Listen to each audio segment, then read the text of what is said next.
Lisons dans Lévitique 18. Que dit la Bible? Lévitique 18, la Bible défend certaines pratiques. Sirène, quand on est au côté de la couple, on est au côté de la moutonne, on a ça là qui aïe bébé.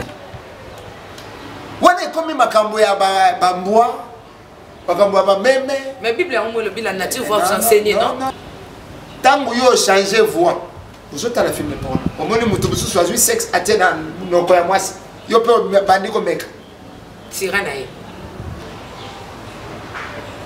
Si vous avez intention d'une tindi yo que de côté la film pour nous. Mais mi kolo yo, bah tout musu ba comment au ballon moi si na yo si mais comme il a prévu une loi.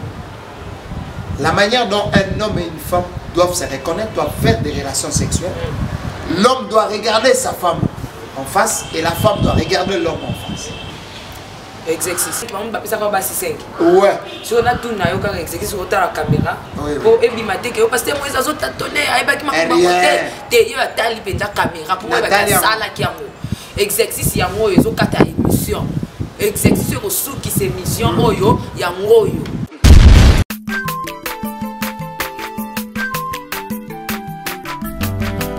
Mwana moto te po akosangai abongwa ni pete po awangata nzambe ya le nazarien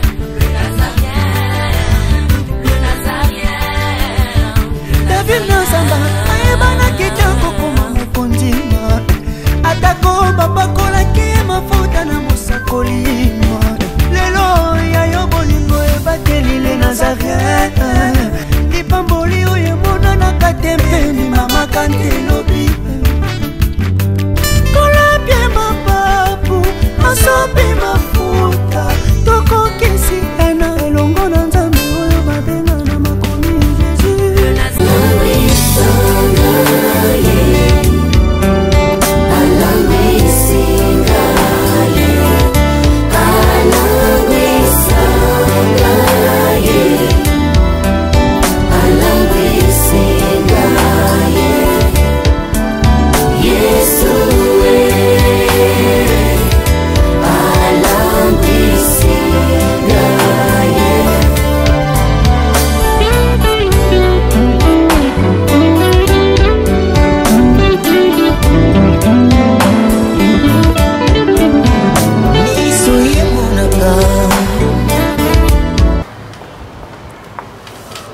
Je dis bonjour chez vous et shalom, surtout bienvenue sur le www.lenazareantv.com. J'ai dit souvent que nous on est ensemble, il n'y a pas de souci, on est en famille aussi, il n'y a pas de souci car Jésus-Christ il est même hier, aujourd'hui, éternellement. C'est lui le maître du temps et des circonstances, le maître de nos vies, la princesse de l'éternel, la humble servante de Dieu, la princesse, la présidente du Parlement céleste, députée dans cette émission, toujours à son poste, toujours à mon poste, toujours là, hein, comme dit Habakkuk, pour servir les Seigneurs, car je sais que la prophétie va se réaliser certainement. Je suis comblé de joie de savoir que vous êtes vraiment nombreux devant vos postes. Pour la Rolanda émission Yamukona Lelo. Et aujourd'hui, je leur ai plaisir parce que nous sommes bel et bien ici à l'est du pays, servir toujours les Seigneurs. Il fait tellement froid, il fait vraiment froid. Alors excusez-moi parce que les autres ça n'a pas rime, les autres ça n'a pas jean, les autres ça n'a pas kosu, les autres ça n'a pas nion soit les autres sangana. Je salue ceux-là qui sont derrière la caméra, derrière la caméra. Bazoti ndangala lo bana swahili nasema Mungu ko bien, Mungu ko mzuri sana na furaha sana. Mungu hakuna mbaya, Mungu ko bien. Pepa est donc zobeta na sima na biso fleuve donc liboso na biso boy mo pepe na sima kuna maezo lo ba donc ma lo ba mingi zate je pars à la régie prendre un élément et on se retrouve tout juste après.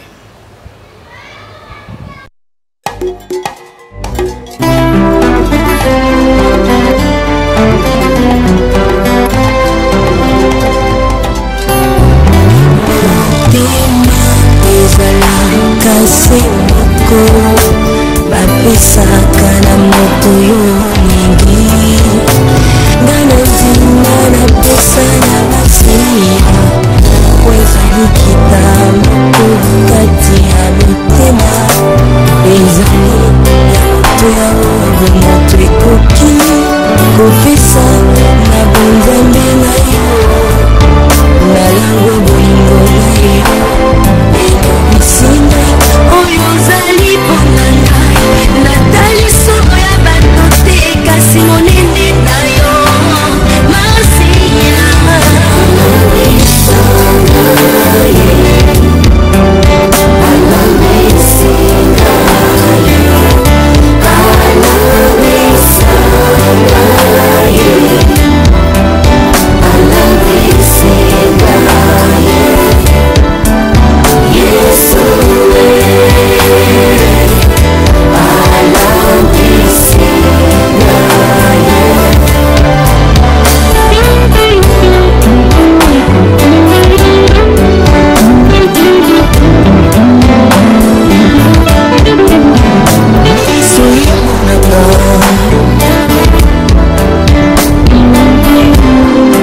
Là, nous sommes de retour.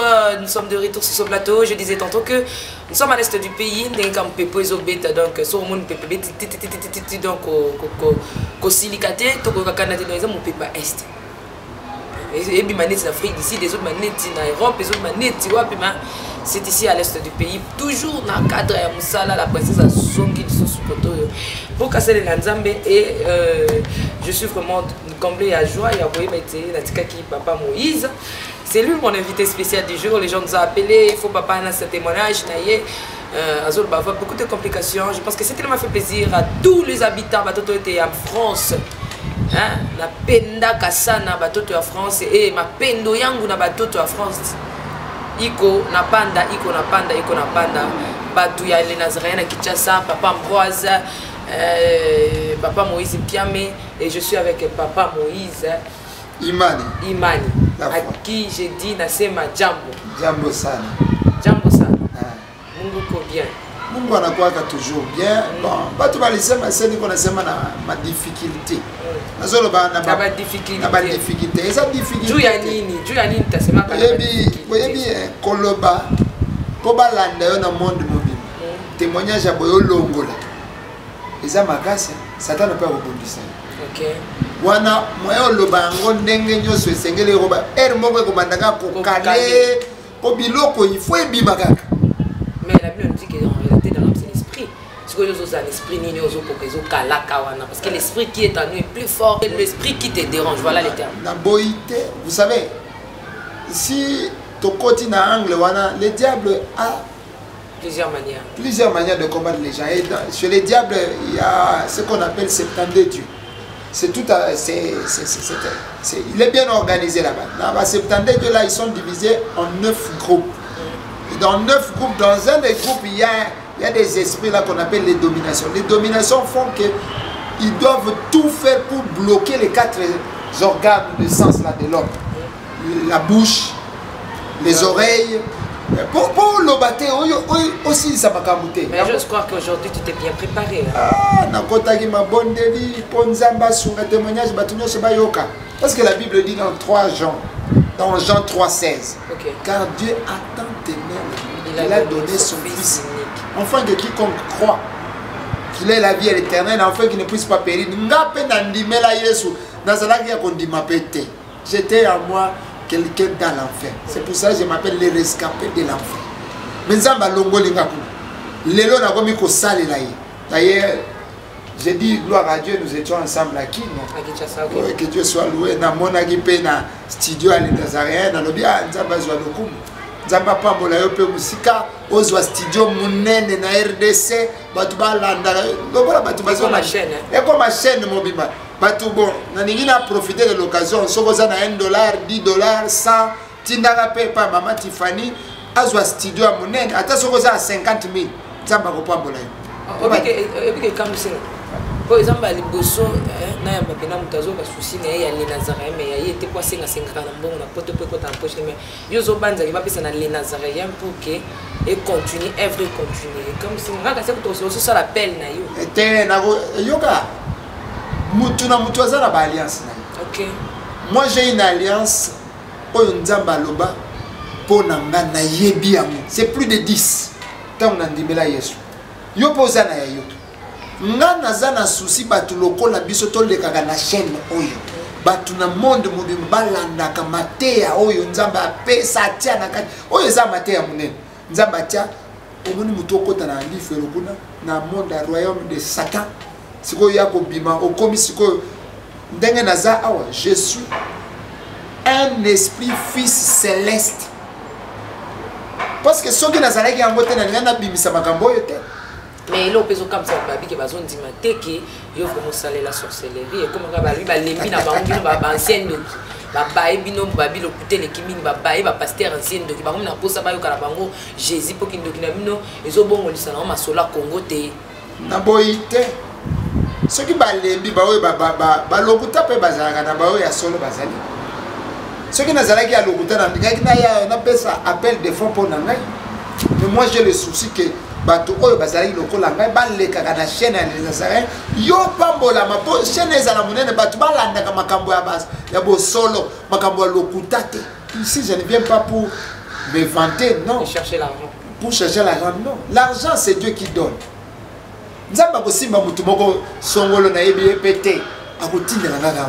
Parce que c'est l'alliance que j'ai avec Dieu. Mais pasteur Moïse, excusez-moi un peu de vous attaquer en fait cette émission. Nous devons dire la vérité, excusez-moi. Qu'est-ce qui peut nous faire croire réellement que vous étiez réellement sorcier? Parce que là, vous avez pratiqué la sorcellerie, on a la zalakati. Bien aimé, de quoi les Nazarés peuvent passer la rate. Vous comprenez mon pépé, à Bouka, vous bêta ma paix, ils ont bêta, vraiment, le Panafrique du Sud.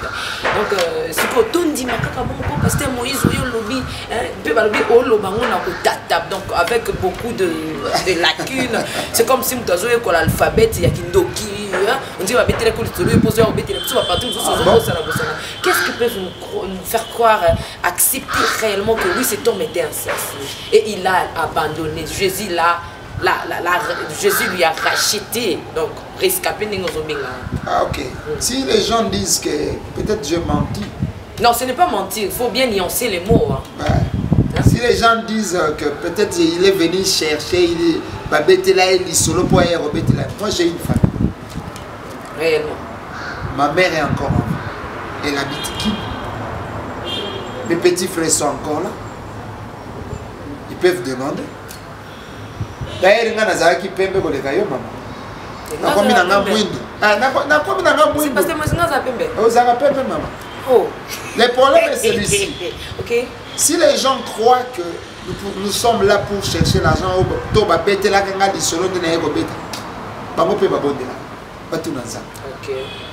la Bible dit, si vous, un peuple sans révélation, c'est un peuple qui marche sans frein. Même de bêter sur toutes les choses.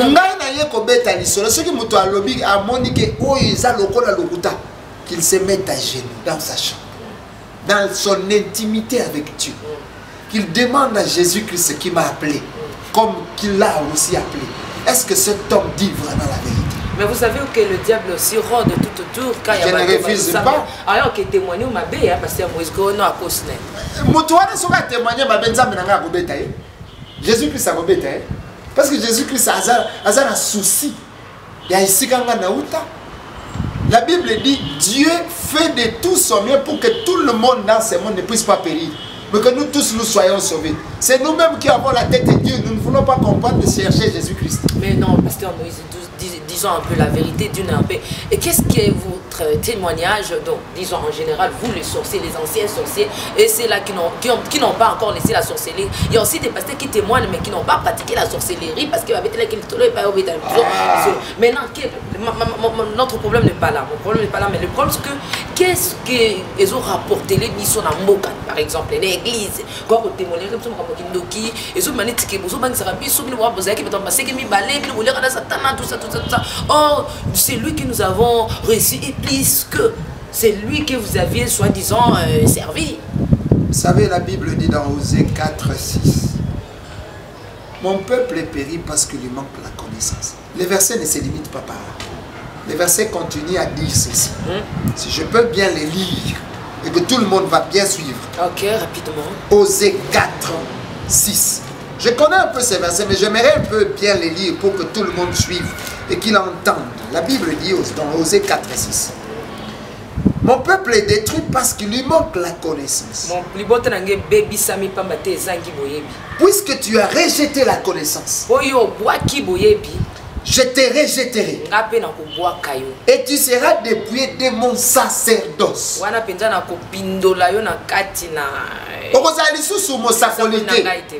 Puisque tu as oublié la loi de ton Dieu,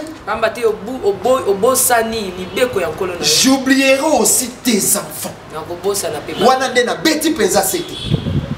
La Bible dit, puisque tu as rejeté la connaissance. De qui? De Dieu. Mais ce que vous nous racontez, ce n'est pas la connaissance de Dieu, c'est la connaissance de Dieu. Écoutez, maman. Oyo makamu nyonso balobaka. Tozo betela bino li solo ngana uta na kindoki. Pote oyeba woneza connaissance. Nzamba sala etena leka kuna yozwa connaissance. Pour que tu puisses sentir que à part Dieu, il y a quelqu'un d'autre qui est ennemi de Dieu, il est aussi notre ennemi, mais Dieu est plus puissant que lui. C'est-à-dire Jésus-Christ est plus puissant que lui. Mais vous devez connaître ce qui se passe dans ce monde-là. La Bible dit, puisque tu ne connais pas la connaissance, ça aussi c'est une connaissance. Tu seras dépouillé du sacerdoce de Dieu. Moi j'ai commencé là. Je ne savais pas qu'un jour je pouvais servir Jésus-Christ. Les lois n'ont pas mis contact là. La salle est forte. Mais Moutoukaka, Dieu passe par les hommes, comme aujourd'hui, Dieu passe par moi, pour que vous compreniez. Mais oui, mais Pasteur Moïse, c'est parce que c'est pas que je parle à vous, hein, je parle d'une manière générale à tous les hommes de Dieu qui ont pratiqué la sorcellerie. Aujourd'hui, il y a eu le témoignage de ceux qui ont tika. Mais tout le monde a mis ça dans la bino batbouza qui n'est qu'une dokina. Et zobala na tinde, tout zoboya tinde. Mais ça là, ok. Bolobi a solo, batumisus baloba, babeta ni solo, pe batikate. Naningena pe se bino témoignage na kamuki. Moi, quand j'étais là, effectivement, j'étais dans la haute magie.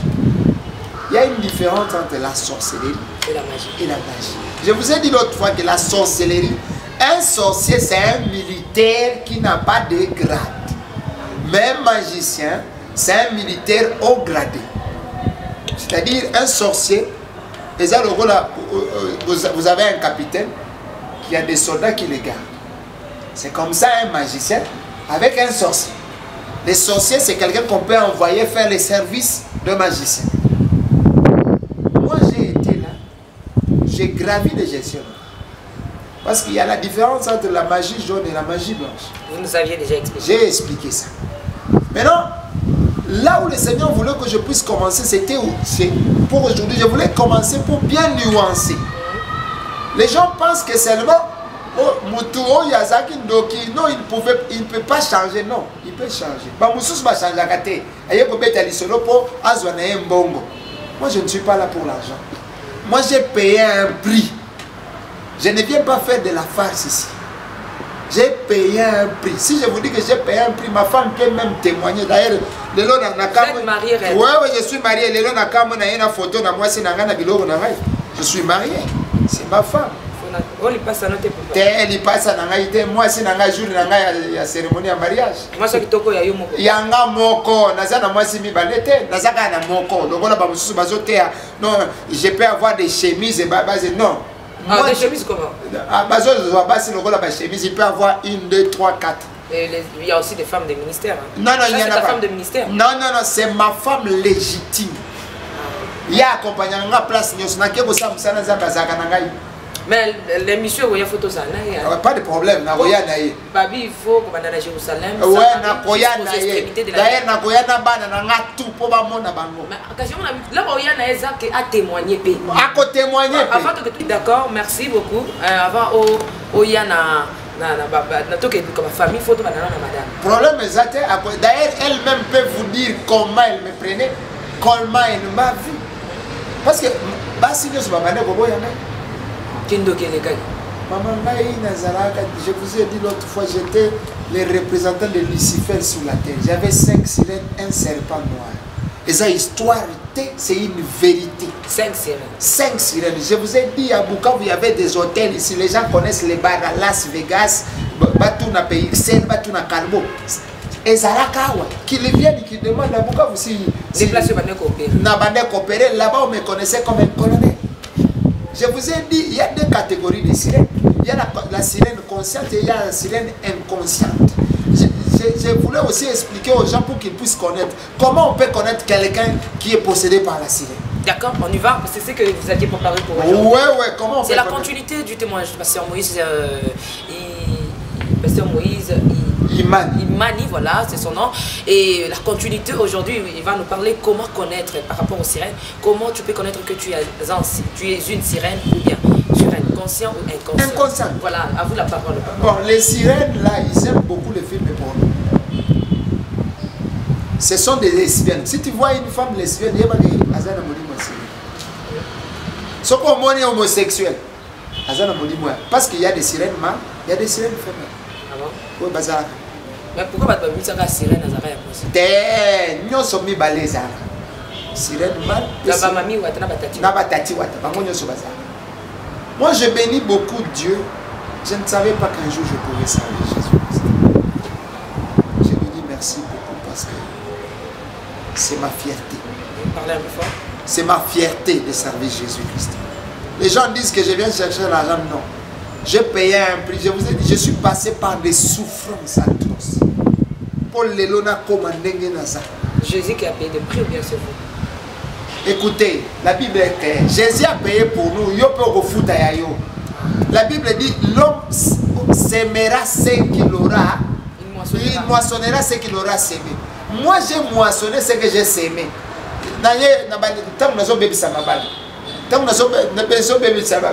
Jeune fille, je ne peux que récolter ce que j'ai fait. J'ai fait 7 ans de souffrance avec ma femme, que j'aime beaucoup, je l'aime beaucoup. Après Jésus-Christ, il est conseiller, premier ministre, ministre paix à finance. Merci beaucoup. Parlez-nous un peu de ce thème. J'ai préparé, j'ai dit aux gens, vous savez pourquoi les sirènes possèdent beaucoup de gens? Parce que nous avons 70% de l'eau dans nous. L'homme est constitué de 70%. Et les sirènes, regardez bien, ils viennent des eaux. Ils aiment là où il y a l'eau. Et comme l'homme est constitué de 70% des eaux, c'est facile pour que les sirènes pénètrent les gens. Et c'est très facile que les sirènes pénètrent les femmes ou les jeunes filles. Parce que si vous regardez bien, c'est 98% des femmes qui sont possédées par des sirènes. Parce que les femmes sont propices. Parce que ici, à Bango, ils sont favorables à recevoir. Et quand j'étais avec vous à Kin, j'ai aimé beaucoup quand nous avons partagé sur l'émission. J'étais ce jour-là, vous parliez sur la femme, on ne devait pas l'appeler Ève, elle devait être appelée l'os de mes os. C'est parce que mais les femmes ne connaissent pas leur vertu là d'être l'os. Les femmes sont tenaces. Mais si elles savaient ce que Dieu a parlé à elles, elles pouvaient être tenaces et amener ce monde-là à sortir de l'impasse. J'ai écouté, vous m'avez posé une question, comment nous continuons à témoigner et que notre pays continue toujours dans le désordre. Écoutez, sachez-le très bien. Dieu, quand il arrête quelque chose, il l'arrête, mais c'est à son temps que l'accomplissement s'accomplit. Dieu peut dire aujourd'hui, je bénis le Congo. Mais si ce n'est pas le temps de l'accomplissement, nous allons attendre. Dieu peut prophétiser pour une personne pour lui dire, je te bénis. Mais ce qui est au salélité, tu dois travailler pour ça. Nous les Congolais, nous devons travailler parce que Dieu nous a déjà bénis. Nous devons maintenant travailler pour l'accomplissement de ce que Dieu a dit. Retournez un peu s'il vous plaît, pasteur. Oui, oui, je parlais concernant la sirène. Vous allez voir que 98% des femmes ou des jeunes filles sont possédées par ça. Parce que nous, en tant constitués par l'eau, la sirène pénètre facilement. Parce que c'est l'eau. Elle vient des eaux. Ce sont des esprits des eaux. Et alors c'est facile de pénétrer dans l'homme. Si vous ouvrez une porte, si vous rencontrez une femme qui a la sirène, directement vous avez la sirène. La Bible dit quoi? Si vous vous accouplez avec 1 plus 1 égale 1. Si vous faites l'impudicité ou l'adultère avec une prostituée, si elle est possédée de la sirène ou une femme d'autrui, c'est là cet esprit. Ne pensez pas que vous n'allez pas recevoir cet esprit. Vous allez recevoir les actifs et les passifs de cette femme-là. Donc si je vous ai bien compris, vous voulez dire que le sirène, donc ma sirène, ma coco va na eloko ils a secté. Il faut avoir ici que ils ont liquide donc nous avons na maille donc sirène na coco va na voiture té. À coco va na mire té. Rien. Donc pourquoi avoir na maille? Il faut que tu puisses comme maille. Maille c'est le comme nous autres nous tous na makila na maille. Donc là si avant na na makila té, ça va na maille. Mais l'homme est constitué de 70%. Mais l'homme on a 30% on est à Makamususu. Qui posent même la question scientifique, ils vont vous dire ça.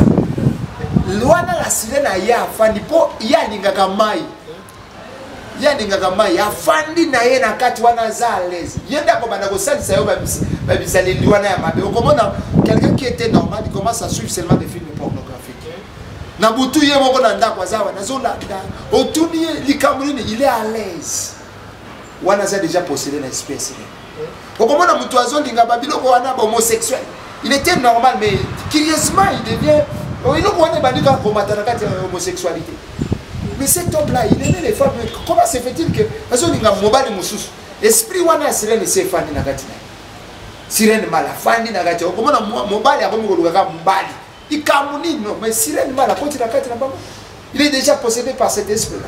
Comment non, cette femme-là aimait les hommes, mais comment curieusement, avec les histoires là, on dit non, les femmes là doivent se prendre en charge. Comment ma femme est belle, ce sont des esprits des autres et possédés bango et comme bango na oyo tobenga ona nouvel ordre mondial. Nouvel ordre mondial. Et comme je vous ai dit l'autre fois que la sirène, c'est un esprit très dangereux. Après le diable, c'est elle. Non, organigramme, le monde des ténèbres. Après le diable, il y a Konzaka Pesa. Une sirène peut avoir des milliers d'esprits derrière elle. Et quand la sirène vous a possédé, sachez que vous êtes déjà dans l'eau. Vous pouvez être sur la terre. Vous vivez dans l'eau. Moi j'étais sur la terre, mais je vivais déjà dans l'eau. Yango komona mutu ata moyezo beta makasa solo banazo yoka nanga malili. Ernyoso. Aza malade te. Mazolo ba moi j'ai seulement froid. Cet esprit là déjà possédé cette femme. Il faut qu'on prie pour elle. Il faut qu'elle entre en prière. Quand les gens disent oh non, pasteur Ozolo ba makambu lokola. Non, je ne t'attends pas, je sais de quoi je parle. Je vous ai dit l'autre fois, je vous ai dit, hein, vous savez, le diable, comme vous avez dit, Madame Tiffany, vous avez dit, élément moko ya kitoko, dans ce monde-ci,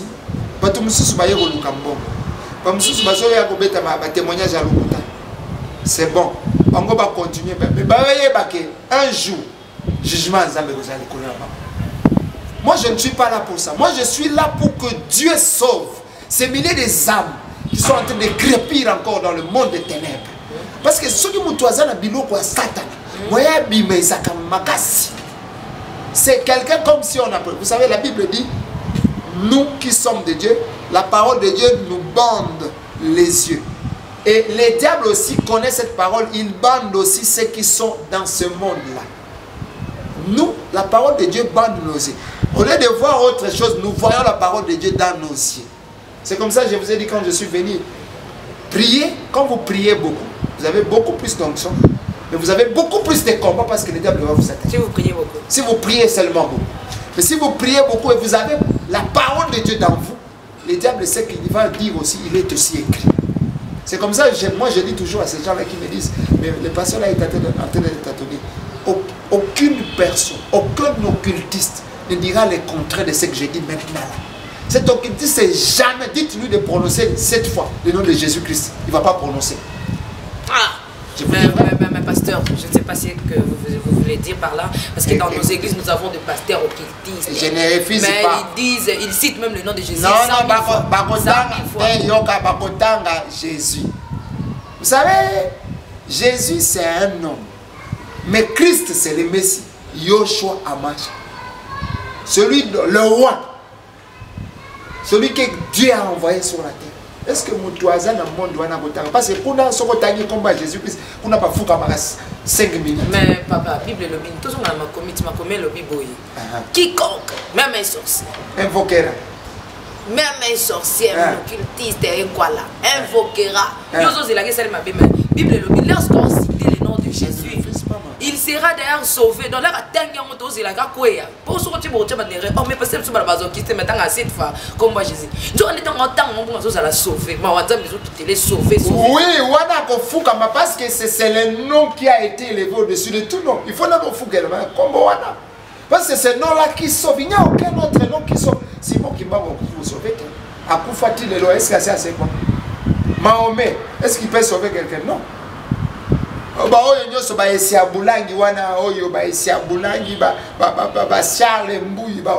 ne peuvent pas sauver. Il n'y a que le nom de Jésus-Christ qui sauve. Mais quiconque peut le citer, hein, même un oui, c'est ce qui est madame. Ce qui est ça, ça n'a qu'à être danger.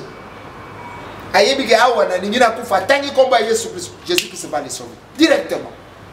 Moi, je vous ai dit l'autre fois, moi j'étais devenu un fou, un sérieux fou, un fou sérieux. Je pouvais voyager, je pouvais commencer à conduire des motos. Tant que ça peut pas moutou, tant que ça peut pas avion. Mais on m'avait seulement posé une toute petite question. Je ne peux jamais oublier ça. Est-ce que tu crois que Jésus-Christ peut te sauver? Est-ce que tu crois que Jésus-Christ peut te sauver? J'ai répondu 3 fois oui. On m'a dit que Jésus-Christ te guérisse. Et dès lors, je ne suis plus fou. Jusqu'aujourd'hui, j'ai épousé ma charmante femme que vous avez vue sur la photo. Toutefois, vous aurez l'occasion. Oui, bien sûr, vous aviez beaucoup cité son nom, mais essayez un peu de nous expliquer par rapport au thème que vous avez tout à fait abordé. Hein. Jusque-là, vous n'aviez encore rien dit. Je rentre dans mon thème là. Et je voulais dire, je voulais éclaircir un peu aux gens. Parce que l'autre fois j'ai parlé, les gens ont dit, bon, je voulais parler un peu de dire, vous savez, quand vous avez des esprits de sirène, quand vous êtes occultiste, les gens feront tout pour que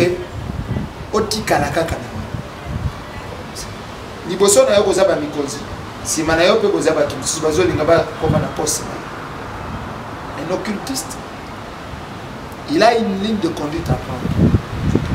Il a sa façon de voir les choses. Il a sa façon de penser, la vision, ses objectifs, ses ambitions. C'est seulement les enfants de Dieu que j'ai découvert qui n'ont pas des ambitions avec Christ, qui n'ont pas de vision, qui n'ont pas des objectifs à atteindre. Ça, c'est grave. Dans le monde, lobby, il faut na grade wana. Ngai ata nazalaka na basire, nazalaka ko lobby il faut na atteindre grade wana. Parce que tout le monde veut être comme l'autre. Na moni mama Tiffany alati kitoko na choki na tale bona bibi. Abibisa kiloko wana wapi. Mapena ke ko beta boule. Na ke ndokuzwa. Na kozwa ndenge ni na raisonner. Ndaku wana mbongo za nakati. Bengi bili na bengi esprit na ngai. Bengi basirene na ngai. Salle de doublement na koti na lopango wana. Ake koyiba mbongo. Ba démon transporter. Ayibeli ngambongo. Mais pasteur Moïse, excusez-moi, je suis tout bêta moi chita simato ide bato balanda biso tout na no quelques questions. O le bina biso ke ba sirena na bakota radio ya otala ba film ya bato bazo sila. Le bi si po yeba mutu. Po yeba mutu. Ba sirena bakota ka. Mingi pas bato batala ba film ya. Batala ba film pornographique, batala ba film ba lesbienne, ba bazaka ba lesbienne, ba bazaka homosexuel. Film sexualité on a modèle nyonso. Est-ce que ils ont dépendre parce que même maintenant pour mal que ça c'est l'infraction, faut pas 500 éléments ba réunir élément intentionnel il faut là donc infraction élément intentionnel c'est qu'il n'y a pas quoi infraction. Donc c'est un peu ça mais tout na le papa Moïse dengue na ndako ba couple oyo par exemple ça batela kana ba film pornographique ndenga mabete na ndama bete pour ba kolisa manière parce que mikolo même modernisation côté même na makamba bolingo façon ko sala bolingo pe modernisation côté pour que bosala yango sko na ndenge ya actualité ya mikolo lelo sirène kako ya côté la couple ana to ya côté la mutona dinga sala ke aye bebele pour se ça moi si na to mobile. C'est bon maman Tiffany otuninga mutuna moko kitoko. J'aimerais un peu expliquer à tout le monde qui nous suit. Dieu a prévu une loi. La manière dont un homme et une femme doivent se reconnaître, doivent faire des relations sexuelles.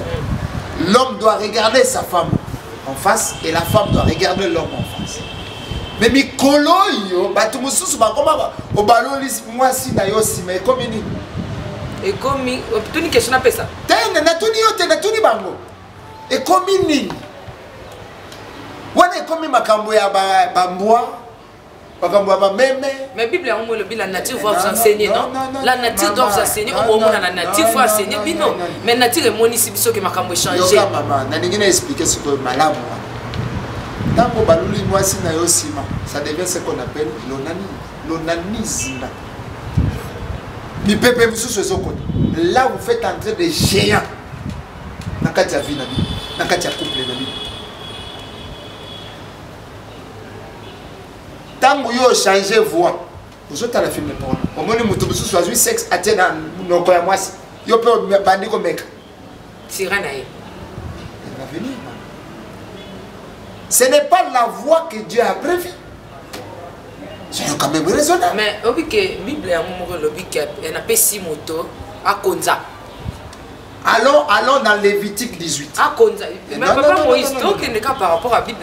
Oui, oui, rentrons dans Lévitique 18. Que dit la Bible? Lévitique 18, la Bible défend certaines pratiques plutôt. La Bible défend cela. Lévitique 18. La Bible a prévu, l'homme doit regarder sa femme, la femme doit regarder l'homme, et l'homme aura seulement une seule femme. Mais l'autre, comme on a Bassia ministère, Bassia, il y a comme Moussa, il y a comme Moussa dans sa coche, moi c'est à Songolo, moi c'est à Dak. Non, c'est cette même femme-là qui doit faire ses services. Mais le sirène, la sirène ne regarde pas l'intention dont la femme ou l'homme a regardé ces films de pornographie. Maman, est-ce que vous savez que les premiers champs de bataille du diable, c'est les pensées.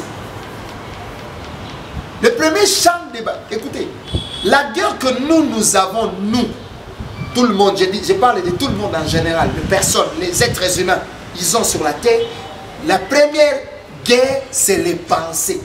Diable a yakasima. C'est dans les pensées de l'homme. Vous écoutez, la Bible dit, Dieu cherche un homme de Chroniques 16, verset 9. Dieu cherche un homme dont ses pensées sont tournées vers lui. Son cœur est attaché à Dieu. C'est cet homme-là que Dieu bénira encore davantage. Si vous avez intention d'une étindio que de la film pour nous. Il y a un moment où le pasteur moi je te traîner car intention c'est ça n'a pas pété. Et ça que intention nazo ko sunga bandeko. Donc nazo tout na ba question te. Ça dit là mon pote tout na ba question. Question nazo tout net que atteindre mon intention ma bête, je salue mon directeur Moïse Kiamé. Donc azo ko dans mon intention ma bête et intention ezali kaka ki ya ko sepelisa mobali na ngazo sepelate moi na ngazo sepelate mais nazo tala te pona sirène à côté la biso mais pour que na sepelisa mobali na ngai to moi comme ça na nzambe mama Tiffany la Bible dit ah non nous voulons bien expliquer là. Écoutez, est-ce que vous savez que la plupart de nos enfants aujourd'hui sont devenus des sorciers ou des magiciens à partir de Bilo Bilo. Et là, c'est cette histoire-là qui va suyer ses pensées. C'est cette histoire-là qui va commencer à travailler dans ses pensées. Le diable là, il n'est pas encore arrivé. C'est ce que j'ai vu là. Moi aussi, est-ce que je peux pratiquer? Ah, Satan a yé. Tu as ouvert une porte. Sirène a yé. Nabana koluka. Nabofanda wapi me. Yeyo. Terrain na yo. Aye koluka ngai mobo. Tout ce monde là qui regarde là. Lelo na bota la film pour. Lobi makanise royal isusu natala kaka. Et combien habitude? Est-ce que vous pensez que les diables viennent les mêmes jours? Non. Mais Yambalamoko ça va. Hein? Non. Il ne vient pas les mêmes jours là. Yosiko Yosali a quoi habitude? La petite vient en faire quoi? En mangeant. Maintenant la petite vient en mangeant. Yosiko Yosali a quoi habitude? Tant que nous sommes sur le banc, na me canal bilo ko tout monde na télévision na moi sinana. Vous avez oublié ce que Dieu a dit? Qu'est-ce qui s'est passé dans le jardin d'Éden avec Adam et Ève? Le diable a posé seulement la question à Ève. Il n'a pas changé. Mais il est entré dans la logique que Dieu a dit. Est-ce que Dieu a-t-il réellement dit? Il voulait savoir ce que Dieu a dit à travers l'homme. Ève a dit oui, Dieu a dit nous pouvons tout manger. Mais sauf, il a dit non, si vous mangez ça, vous aurez la connaissance. C'est comme ça les gens ont dit non, parce que la zone, ben non. Les diables savaient qu'Ève aura la connaissance du bien et du mal. Appréciez. Vous savez, si Ève a mangé et qu'Ève a donné à Adam, c'est qu'il y avait une collaboration entre Ève et Adam. Il y avait une relation qui était bien soudée. Adam ne pouvait pas manger s'il n'était pas en relation avec Ève. Ok, pasteur Moïse, tu as une question. Est-ce que il y a une époque où parce que le BT sur 1 + 1 égale 1. Comme il y a 5 et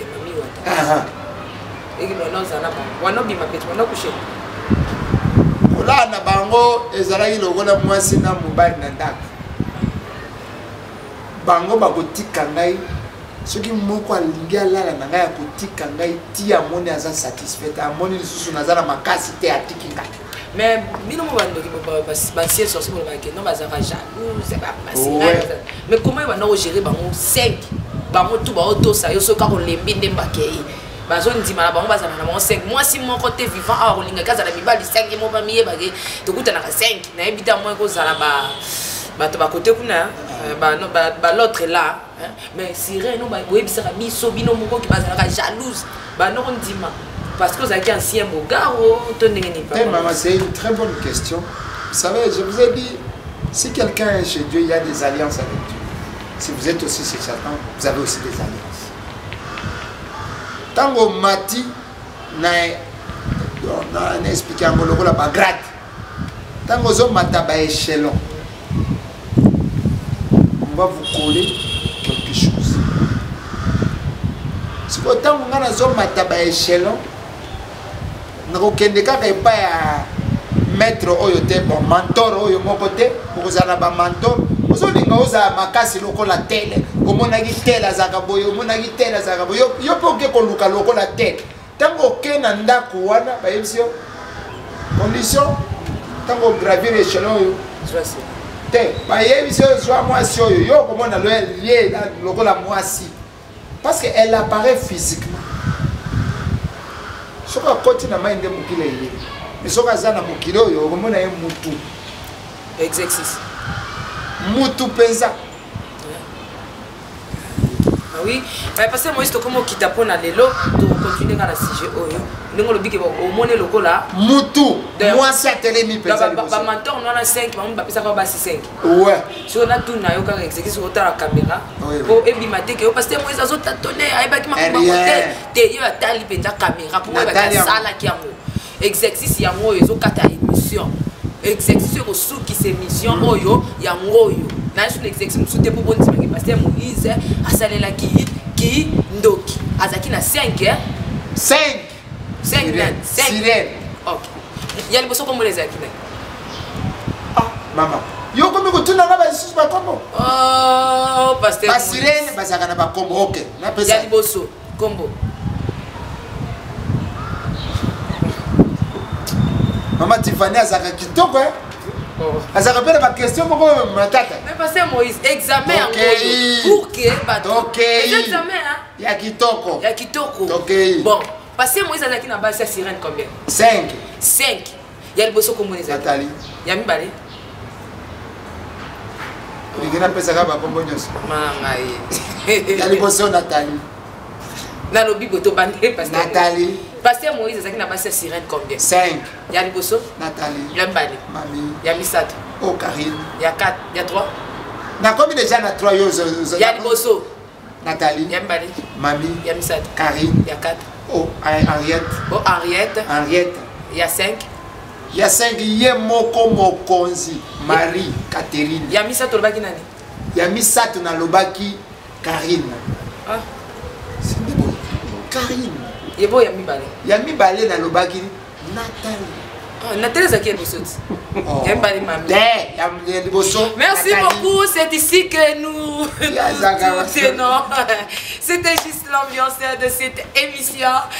Par la mission prochaine, parce que Moïse a eu sa mission. Pourquoi il y a comme Ratati Watate? Pour y avoir 1 + 1 égale 1. Bon, parce qu'il y a comme Ratati Watate. Soit comme Ratati Watate, examen pesal. Ouais. Au moins, on est ça. C'est surtout autres témoignages qui émission témoignage c'est un peu ça. Il y a tout en tout. Il y a madame moi sinaï, mais examen peu ça. Ah, il me bien na moi sinaï. Ah, bah quand il y a une salle examen. Ah, témoignage avec examen. Parce que Moïse, qu'est-ce que tu peux dire aux enfants de Dieu qui nous ont suivis? Je peux dire ceci aux enfants de Dieu. Il faut croire en Jésus-Christ. Celui seul qui peut changer votre vie, qui peut changer la manière dont vous vivez. Il n'y a que Jésus-Christ seul qui peut faire de vous ce que vous entendez, ce que vous avez comme une ambition, ce que vous avez comme un objectif, Christ seul peut faire de vous. Amen. Lobi nazalaki mutupa. Je n'étais qu'un gardien, mais banda kaka sécurité. Mais là, je suis devenu ingénieur, je suis devenu pasteur. Mais na bala moi si nanga nazalaka kaka sécurité. Sentinelle professionnel.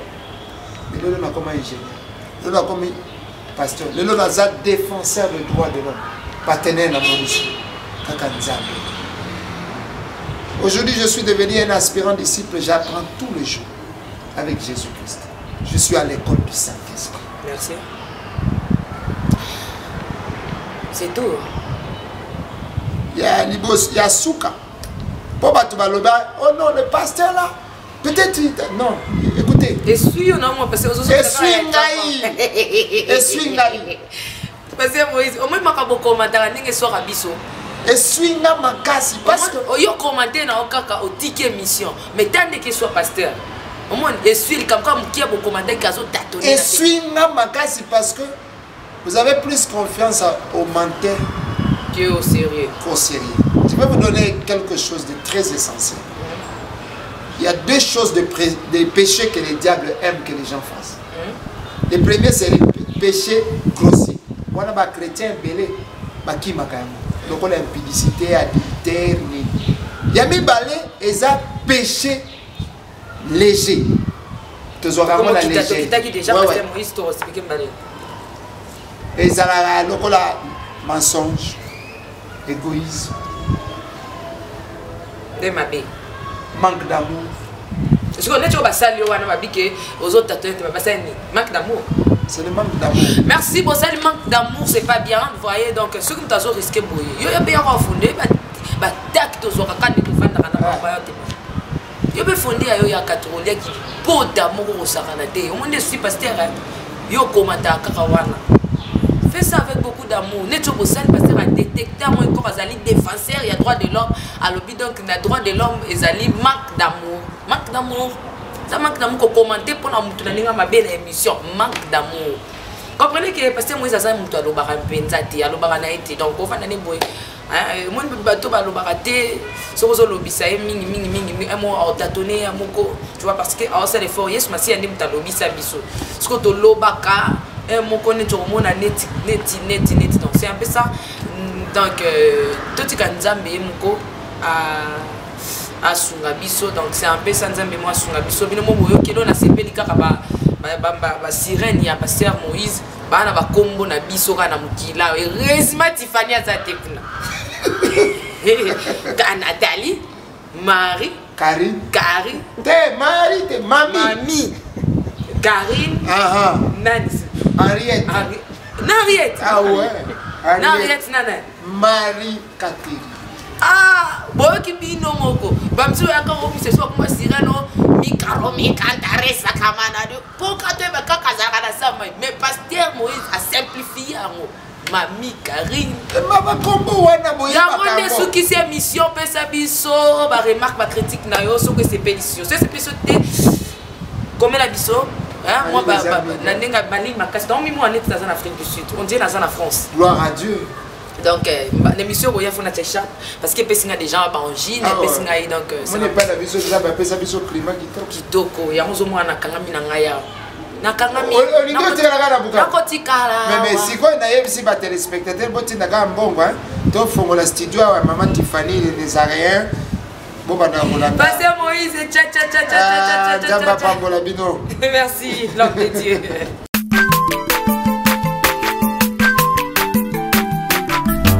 Aza mwana moto te po akosa ngai abongwani pete po awangata Nzambe ya le Nazarien